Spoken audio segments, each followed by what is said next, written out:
Voilà, donc nous prenons le catéchisme de Spirago. Et nous voyons ce soir donc la personne du Sauveur, le Seigneur Jésus-Christ, son incarnation et ses différents mystères. Jésus-Christ, notre Sauveur,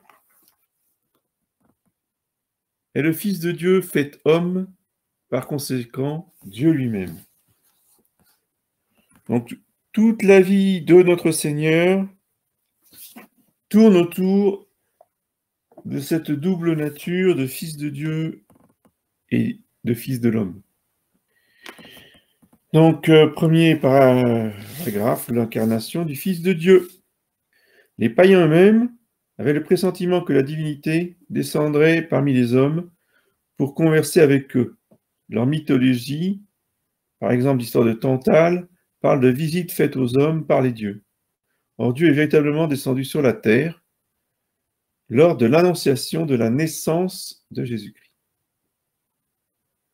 La deuxième personne divine a pris l'humanité dans le sein de la Vierge Marie par l'opération du Saint-Esprit au moment de l'Annonciation. Le Fils de Dieu accepta alors une âme et un corps humain comme une sorte de vêtement pour se manifester sur la terre. Dans son incarnation, il en est arrivé de Dieu comme du soleil. Notre œil ne peut le fixer sans être ébloui que quand il est couvert de nuages. Ainsi Dieu s'est entouré du nuage de la chair pour se montrer à nos faibles yeux corporels. La pensée humaine se revêt de la parole pour se communiquer au dehors. Ainsi Dieu s'est revêtu de la nature humaine, corps et âme, pour devenir visible aux hommes. Le Verbe divin s'est fait chair et il habitait parmi nous. Il a vécu 33 ans parmi les hommes. L'incarnation s'est faite au moment où Marie dit à l'archange « Qu'il me soit fait selon votre parole. Fiat mihi secundo verbum tuum » que nous disons dans l'Angélus.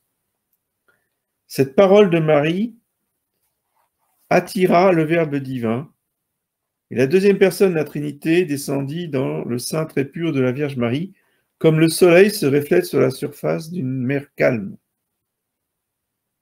C'est une hérésie de croire que l'humanité du Christ a été formée d'abord et que le Fils s'y est uni après coup, ou bien de croire que le Christ a apporté son corps du ciel. Le Christ a pris son corps de la bienheureuse Vierge Marie. Il a été fait d'une femme, dit saint Paul, et il est de la race de David selon la chair. Sans doute, le Fils de l'homme est descendu du ciel, mais quant à sa personne, non pas quant à son humanité. Il ne faut pas non plus croire que l'essence divine, commune aux trois personnes, est descendue du ciel pour s'unir à l'humanité, à la nature humaine, c'est-à-dire au corps et à l'âme. Dans ce cas, les trois personnes se seraient incarnées, et cela aurait été déjà impossible par le fait que cette incarnation aurait produit un changement dans la divinité, ce qui est une supposition absurde, vu l'immutabilité de Dieu. Donc une seule personne de la Trinité, le Fils, ou le Verbe, a revêtu l'humanité. Dieu, non pas la divinité, la nature divine, s'est fait homme. Donc Dieu, mais pas la divinité. C'est un peu subtil, mais c'est important de comprendre que la Sainte Trinité ne s'est pas incarnée. Seul le Fils s'est incarné. Cependant, la nature divine est intimement unie à la nature humaine, par la personne du Fils. Toutefois, il est certain que les trois personnes divines ont coopéré à l'incarnation. En effet, tous les actes extérieurs de Dieu sont accomplis par la nature divine, qui est commune aux trois personnes. L'incarnation est proprement l'œuvre des trois personnes divines. Toutes les œuvres de Dieu, donc aussi l'incarnation, sont communes aux trois personnes. toutes les trois ont créé un corps et une âme d'homme et les unir à la deuxième personne. Les trois personnes divines ont revêtu l'une d'entre elles de l'humanité, comme trois frères qui s'aideraient à couvrir l'un d'entre eux d'un vêtement. C'est une image, hein. Mais bon, elle veut dire ce qu'elle veut dire. Vous voyez, pour nos esprits humains, c'est une façon d'exprimer les choses qui n'est pas correcte pour Dieu, mais qui nous fait comprendre, si vous voulez, comment s'est passée l'incarnation par rapport aux deux autres personnes. Dans une lyre, la corde seule fait entendre le son agréable. Et cependant, il y en a trois qui coopèrent à la production de ce son.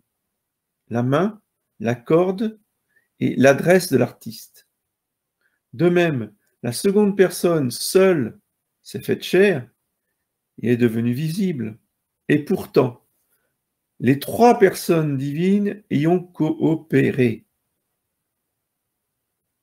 Le corps et l'âme aident l'homme à se nourrir. Et pourtant, les aliments ne s'unissent qu'au corps seul. De même, les trois personnes divines ont agi de concert dans l'incarnation, quoique la nature humaine n'ait été unie qu'à la deuxième personne. Cependant, l'incarnation est attribuée au Saint-Esprit, donc à la troisième personne, parce qu'elle est la plus grande œuvre de l'amour de Dieu, dont les manifestations sont toujours attribuées à l'Esprit Saint, c'est-à-dire à l'amour du Père et du Fils. Les docteurs de l'Église pensent que le Père et le Saint-Esprit auraient aussi pu s'incarner, mais il était convenable que celui-là devint le Fils de l'homme, qui de toute éternité est le Fils de Dieu, que celui qui est l'image souverainement parfaite de Dieu rétablit dans l'homme l'image surnaturelle de Dieu détruite par le péché. Et Dieu fait toujours les choses de façon harmonieuse. S'il y a un artiste parfait, c'est Dieu. Et si les hommes peuvent faire des belles choses avec l'art, c'est parce qu'ils imitent Dieu, qui est l'artiste parfait, qui est l'artiste infiniment parfait. Le Père de Jésus est donc Dieu, le Père, dans les cieux. Et Saint Joseph, l'époux de Marie, n'est que son Père nourricier. Le Christ est donc le Fils de Dieu, non seulement parce qu'il est la seconde personne de la Sainte Trinité, mais aussi parce que Dieu a aussi créé son humanité. Dans la première prophétie relative au Sauveur, le Christ est nommé descendant de la femme, c'est-à-dire dans la Genèse, et non pas le descendant de l'homme. Genèse chapitre 3.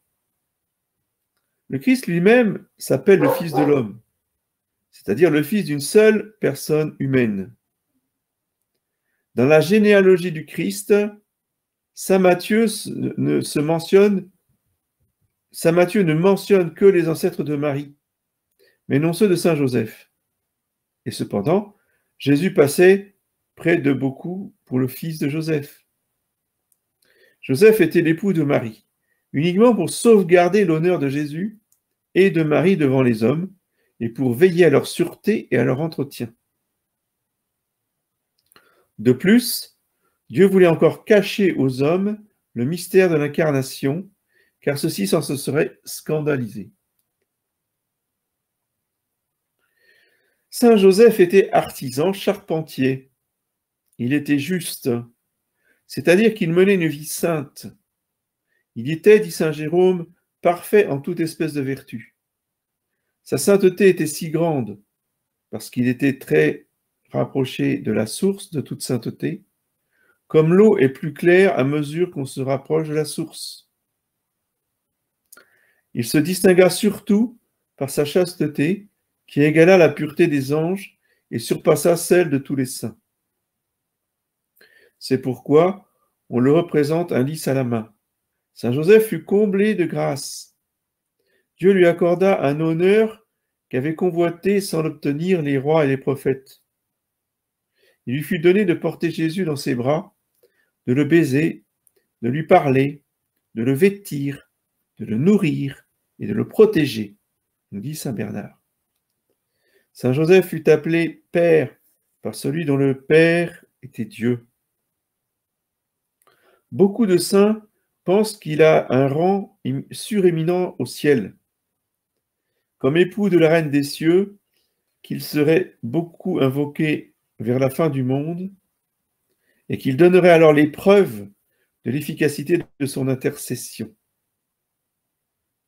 Saint Joseph en Égypte tarda aussi à se faire reconnaître par ses frères. Saint Joseph est le patron de l'Église universelle, c'est-à-dire que l'Église s'est mise spécialement sous sa protection auprès de Dieu. Il est aussi le patron de la bonne mort, parce qu'il demande particulièrement cette grâce pour ceux qui l'invoquent. Lui-même, en effet, mourut d'une mort bienheureuse, car Jésus et Marie l'y assistèrent. Saint Joseph est aussi invoqué avec succès dans les nécessités temporelles, parce qu'il procura sa subsistance au Sauveur. Saint Thomas dit que ce saint a obtenu de Dieu de nous secourir dans toute espèce de besoin. Et Sainte Thérèse d'Avila déclare que toutes ses prières à ce saint, dans une nécessité de l'âme et du corps, ont toujours été exaucées. Saint Alphonse de Liguori l'invoquait tous les jours, et les missionnaires s'adressent à lui avec une confiance justifiée. L'Église le place dans son culte immédiatement après la Sainte Vierge, donc avant tous les autres saints. C'est quoi le mot qu'on ne comprend pas? Avant tous les autres saints, même Saint Jean-Baptiste. Alors parce qu'il y a des originaux qui voudraient absolument que Saint Jean-Baptiste soit supérieur à Saint Joseph. Mais c'est complètement absurde. Ça ne tient pas debout.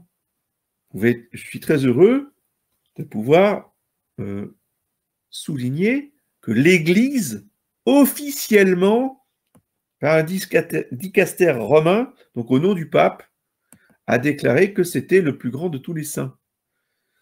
Congrégation des rites, 8 décembre 1870. Voilà. Le débat, il est clos. Il n'y a pas de débat. L'incarnation du Fils de Dieu est un mystère, car nous ne pourrons jamais la comprendre, mais seulement l'admirer et l'adorer. Le prophète Isaïe avait déjà déclaré que la venue du Sauveur était inénarrable. La conception et l'incarnation de Jésus sont plus mystérieuses que la floraison de la verge desséchée d'Aaron. Oui, parce que Aaron, le frère de Moïse, avait un bâton et ce bâton s'est mis à fleurir. Oui. Et du coup, on l'a mis dans l'arche avec un peu de manne, avec les tables de la loi, etc. Il y avait le bâton d'Aaron qui produisit des feuilles, des fleurs et des fruits, qui étaient des amandes. Ferme tes yeux, raison, car tu ne peux soutenir l'éclat de ce mystère que sous le voile de la foi, comme l'œil du corps ne peut soutenir la lumière du soleil sans le voile de la nuée, dit saint Bernard. Je sais que le Fils de Dieu s'est fait homme, mais j'ignore comment il l'est devenu.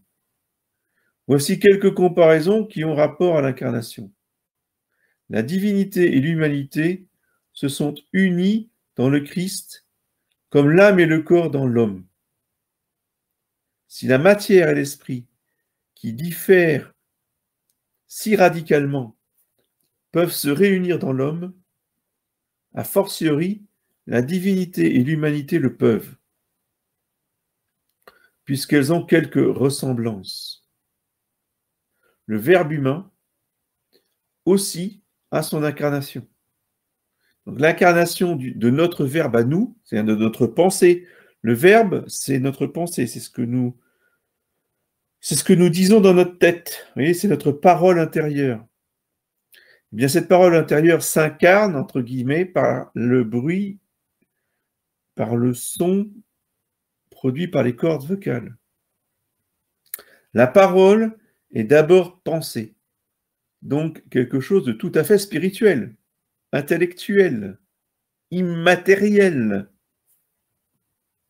Mais quand celle-ci veut se communiquer à l'extérieur, elle s'incorpore dans la voix. Elle devient un mot sensible et elle est entendue de beaucoup. Malgré cela, ma pensée n'a pas cessé de m'appartenir. Ainsi, le Verbe de Dieu est devenu visible à beaucoup d'hommes, sans cesser d'être auprès du Père. Les comparaisons suivantes sont des figures de la conception de Jésus-Christ. Dieu forma le corps du Christ avec le sang de Marie, comme il tira Ève d'Adam, formée de la terre. L'incarnation ressemble à la production des premiers fruits lors de la création. Les premières plantes produisirent les premiers grains par la toute-puissance de Dieu, sans aucune coopération de l'homme. Nous devons adorer le mystère de l'incarnation au son de l'Angélus. Le lever et le coucher du soleil nous rappellent vivement l'incarnation et la mort du Christ, qui est la lumière du monde. C'est pour cela qu'à ce moment, on sonne l'Angélus. Les paroles dont se compose l'Angélus nous rappellent la conversation de Marie avec l'ange. À chaque messe où l'on dit le credo, le prêtre fléchit le genou à ces mots « et incarnatus est » et il s'est incarné. De même, au dernier évangile de la messe, on fait la génuflexion à ces mots « et verbum caro factum est » et le Verbe s'est fait chair. Cette génuflexion est un acte d'adoration du mystère de l'incarnation. À la messe solennelle de Noël et à celle de l'Annonciation le 25 mars, tout le cœur s'agenouille au passage précité du credo et incline la tête. Les anges eux-mêmes adorent ce mystère. Les hommes, dit saint Éphrem, en s'adressant au Christ, confessent la divinité. Les anges adorent ton humanité. Ceux-ci s'étonnent de ton abaissement, ceux-là s'étonnent de ta grandeur. Donc il s'agit de la grandeur du Christ, il s'agit de l'abaissement du Christ, la divinité du Christ et de son humanité. L'incarnation du Fils de Dieu était nécessaire pour expier parfaitement l'offense faite à la majesté divine. Sans doute, Dieu aurait pu sauver les hommes autrement que par l'incarnation. Il pouvait, pour glorifier sa bonté, se contenter d'une satisfaction insuffisante, ou même remettre la faute sans aucune satisfaction.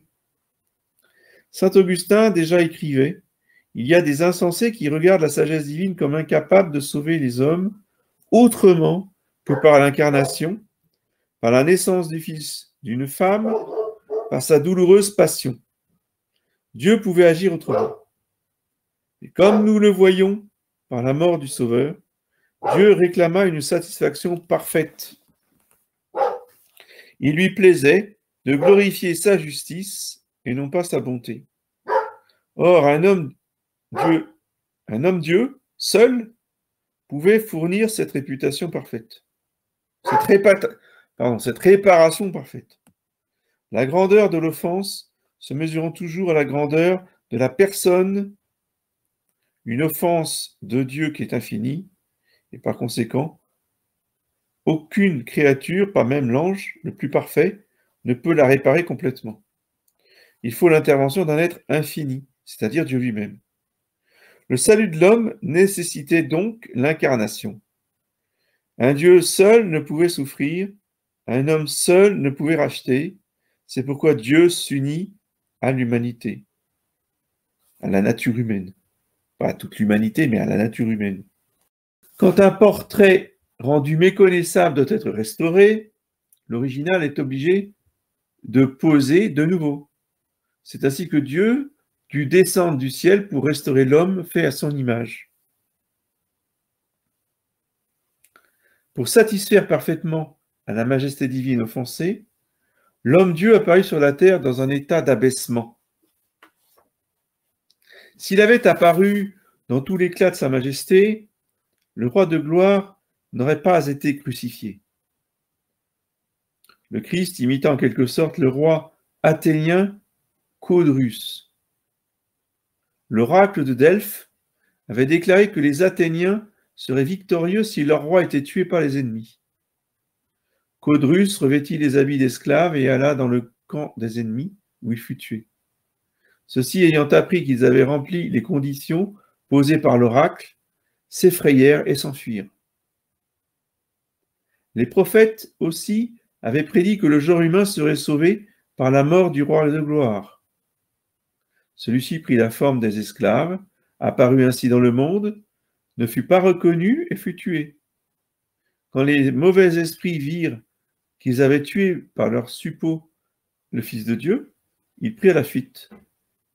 Si un roi voulait montrer son adresse au combat et descendre dans l'arène, il déposerait tous les insignes de sa dignité, sinon personne n'oserait accepter de son défi. Il ne se découvrirait qu'à la fin. C'est ainsi qu'en agit le Fils de Dieu. Mais il reviendra de nouveau avec une grande puissance et une grande majesté. Il est impossible d'affirmer absolument que le Fils de Dieu se serait fait homme, même si les hommes n'avaient pas péché. Nous savons seulement que l'incarnation a eu lieu après le péché pour sauver l'humanité. Ouais, la question de savoir si le Fils de Dieu se serait incarné s'il n'y avait pas eu de péché, c'est une question oiseuse. Ça, c'est une question des intellectuels qui n'ont rien d'autre à fiche que de se poser des questions inutiles. Et, la seule chose qui importe à Dieu et à nous, c'est ce qui est ou qui a été dans la réalité. Hein? Et si Dieu avait créé des êtres sur les autres planètes, et si Dieu avait créé des... Mais on s'en fiche. Dieu n'a pas créé les Martiens. Dieu n'a pas créé des êtres vivants dans les autres planètes. Point. Alors on arrête de se poser 3000 questions. La seule chose qui compte, c'est ce que Dieu a fait. C'est ce que Dieu a créé. C'est la réalité qui existe devant nous. D'accord? Donc cette histoire, ça c'est des trucs de franciscains que j'ai jamais pu comprendre. Hein, écrire pendant des centaines de pages sur l'incarnation du Fils de Dieu s'il n'y avait pas eu de péché originel. Franchement, c'est du temps perdu. Certains diraient c'est de la masturbation intellectuelle, mais bon, s'agissant de franciscains, on ne peut même pas utiliser n'importe quelle expression. Mais enfin, vous voyez ce que je veux dire, hein. J'aime beaucoup l'abbé Spirago, mais pour ça. Et c'est un prêtre qui a un jugement, un bon sens dans tous les détails. Franchement, comment dire, c'est plus qu'il m'étonne, quoi. Je suis admiratif de la sagesse de l'abbé Spirago. Le Fils resta toujours Dieu, malgré l'incarnation. Il n'y perdit rien de sa majesté. Nous disons que le Fils de Dieu est descendu sur la terre, mais cela ne signifie pas qu'il quitta le ciel. Une étoile, en devenant visible, en commençant à exister pour notre œil, reste au firmament. Ainsi, le Verbe n'a pas quitté la gloire du ciel, quand il se fit homme. L'éclat du soleil n'est pas détruit par les nuages, mais seulement voilé. De même, la divinité du Christ n'est pas anéantie par son humanité. Elle est seulement cachée. Quand le verbe de notre esprit, notre pensée, se traduit au dehors par le langage, il ne cesse pas d'être la pensée de notre intelligence. De même, le Verbe de Dieu, en devenant visible, n'a pas cessé d'être auprès du Père. Le Verbe, la parole que nous adressons à quelqu'un, n'est pas seulement perçue par celui-ci, mais par tous ceux qui l'entendent. Et aussi le Verbe divin, en s'unissant à l'humanité, n'a pas été confiné en elle, de façon à ne plus remplir de sa présence le ciel et la terre. Le Christ est devenu homme de manière à ne pas cesser d'être Dieu. Si un prince revêtait un habit d'esclave pour ramasser une bague précieuse tombée dans la boue et la mettre à son doigt, il ne perdrait rien à son honneur. Ainsi, le Fils de Dieu ne s'est point déshonoré en prenant la forme d'un esclave, afin de descendre parmi les hommes, sauver leurs âmes et en faire sa propriété. Un vêtement pourrait être trop ordinaire pour un monarque s'il n'était brodé d'or, de perles et de pierres précieuses. De même, la nature humaine souillée par le péché aurait été indigne du Fils de Dieu, mais non pas celle tirée d'un corps immaculé comme celui de la Vierge Marie. Quand saint Paul dit que Jésus-Christ s'est anéanti et a pris la forme d'un esclave, il ne veut pas dire par là que Dieu a perdu une perfection de sa divinité, mais qu'il s'est abaissé en prenant la nature humaine et que par là, il nous a donné un exemple d'humilité. Il s'est humilié lui-même, dit saint Paul. Par l'incarnation du Fils de Dieu, le genre humain tout entier a été élevé à une haute dignité.